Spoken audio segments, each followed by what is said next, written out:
যুক্তরাষ্ট্রের আন্তর্জাতিক উন্নয়ন সংস্থা ইউএসএআইডির প্রায় 7 জন ঊর্ধ্বতন কর্মকর্তাকে সবেতন ছুটিতে পাঠিয়েছে ট্রাম্প প্রশাসন। বিশ্বজুড়ে দাতব্য সংস্থাটির সব প্রকল্প স্থগিত ঘোষণার পর কর্মকর্তাদেরও ছুটি দেওয়ার পদক্ষেপ নিলেন প্রেসিডেন্ট ট্রাম্প।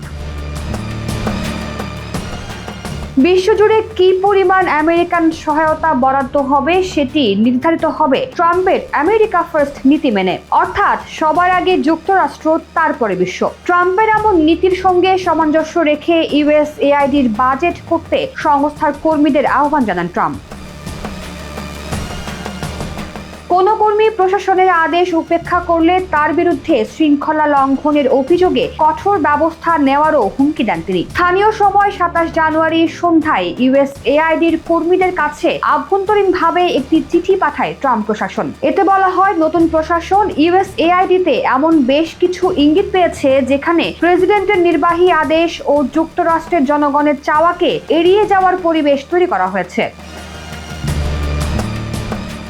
ভারপ্রাপ্ত প্রশাসক জ্যাকসন গ্রের সই করা চিঠিতে বলা হয়, যুক্তরাষ্ট্রের জনগণের টাকায় চলা ইউএসএআইডিকে ভুল প্রকল্পে অনুদান দেওয়া থেকে বিরত রাখতে এবং যুক্তরাষ্ট্রের স্বার্থকে সর্বোচ্চ অগ্রাধিকার দিতে কিছু সংখ্যক এআইডি কর্মীকে পূর্ণাঙ্গ বেতন ও সুবিধা সহকারে প্রশাসনিক ছুটিতে পাঠানো হচ্ছে। ইউএসএআইডির বিতর্কিত তৎপরতা নিয়ে পর্যালোচনা ও তদন্ত চলাকালে পরবর্তী নির্দেশ না দেওয়া পর্যন্ত এই সিদ্ধান্ত বহাল থাকবে বলেও জানান গ্রে। অবশ্য ট্রাম্প প্রশাসনের এই সিদ্ধান্তের আওতায় ঠিক কতজন কর্মীকে ছুটিতে পাঠানো হবে তা সুনির্দিষ্ট করে চিঠিতে উল্লেখ করা হয়নি। তবে প্রশাসন ঘনিষ্ঠ ব্যক্তিদের বরাতে জানা যায়, এই কর্মকর্তাদের সংখ্যা 57 থেকে 60 জনের মতো হতে পারে।